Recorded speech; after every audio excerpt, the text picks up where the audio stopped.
can you even believe your year? I mean, you're hired as a defensive coordinator from Cincinnati, and now you're the head coach of the Notre Dame Fighting Irish.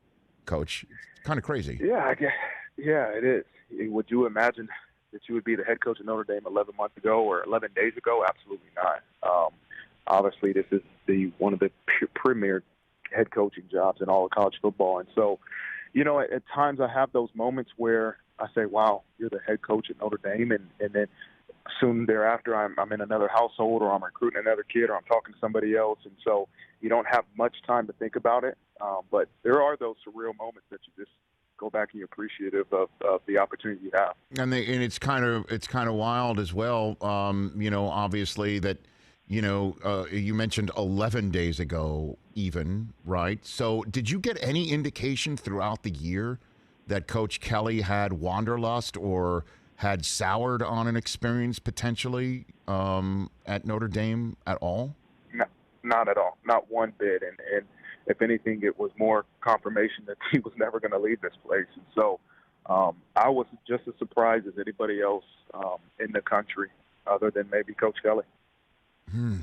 And that call came just when? Like a week ago, maybe yesterday, it was right? Monday. It was a Monday. Right.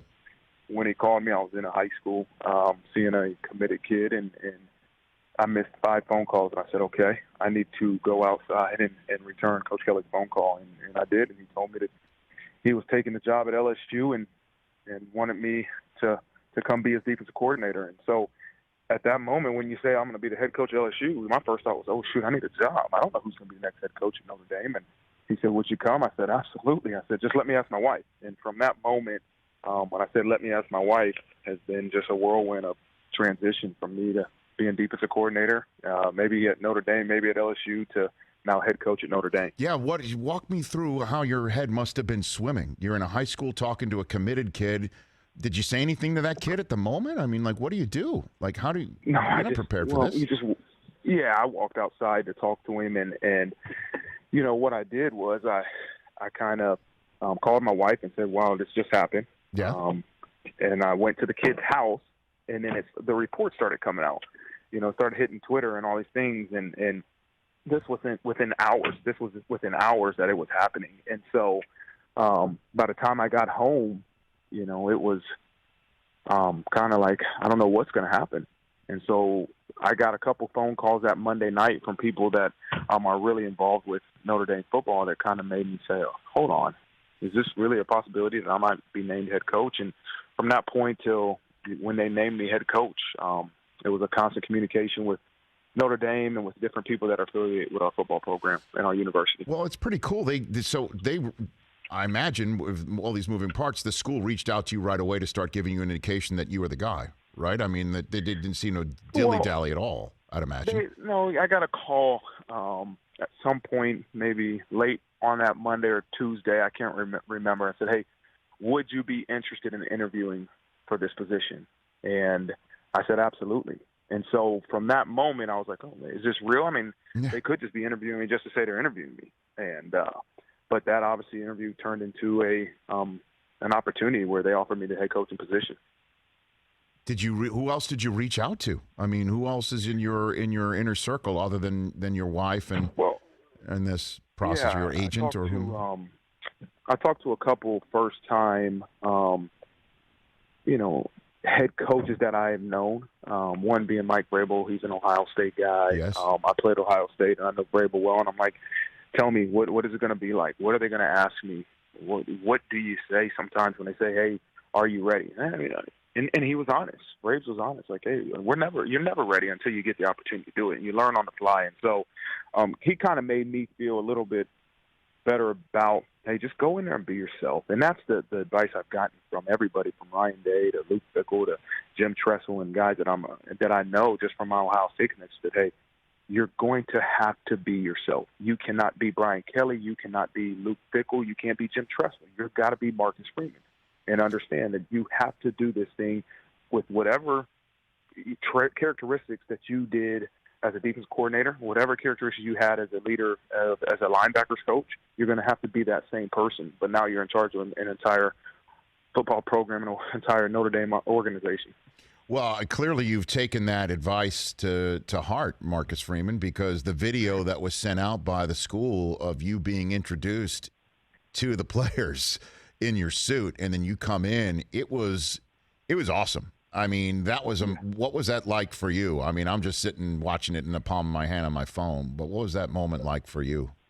It was very surreal. It seemed like a long time coming because I had known for probably 24 hours before that moment that, hey, this is really happening, like it's going down. And so I was told, hey, you can't talk to anybody, don't communicate, like you stay in your home and kind of let's go through all the HR stuff that has to be done before we can, present you to the team. And so it was like just a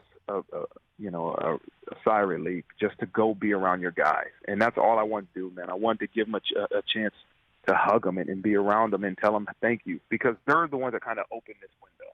They're the ones that, kind of went to the AD and said, hey, we feel as a football team that, hey, we want this culture that we built to stay the way it is. We think we have the best candidate in-house. And then it was the AD and the presidents, then they had to do their interviews, and they had to figure out in their nationwide search, hey, what was the best leader for this program, and they were the ones that finally made that decision, and here we are. Some of the players did do that, huh? They did actually do that? Yeah. Huh. Yeah. And the AD met with Jack Schwarber. Yep. He met with our captains, and he said, that was one of the most impactful times that he's ever had as an AD, when they were so passionate about, owning their culture and owning the leadership and owning, hey, we feel like this is what's best. We feel like we know what's best. We've won 11 games. We've sustained this excellence, and it's not because of a one person. And they went to bat for me. And then, again, I'm so thankful and grateful for the players, but then for Jack Schwarber and Father Jenkins to actually make the decision to do it, to interview me and do a nationwide search and just say, you know what, hey, let's make this decision. That's what I'm forever grateful for. Yeah, and I also was thinking, too, when I was watching that, Marcus Freeman, head coach of Notre Dame football here on the Rich Eisen Show, I'm assuming it was in that same room that we saw in that video, in that same spot, that just, 24, 48 hours before Brian Kelly had called him, by the way, at 7 a.m. to come in to hear from him one last time. And those same guys, now it seemed like an immense amount of relief to see you walking in and the celebration, because I imagine as well, you have an immense responsibility to these young men. You're not just a coach, you're a healer in a way. Would you agree with that? Yeah, you got to continue. Your job as leaders, continue to put these guys in the best situation to be successful on the football field, tactically and technically, but also to be the one that gives these young people hope. Like, they have to look at you and believe that you're going to be the reason of why they are in a position to have success. And so that's my job as the head coach of this team, is continue to keep us together, continue to get us to believe that, hey, the things we're doing on the field and in the meeting rooms and in the weight rooms are going to be the reasons why we have success. Hey, you watched all the way to the end. Thanks for that. Watch more right here.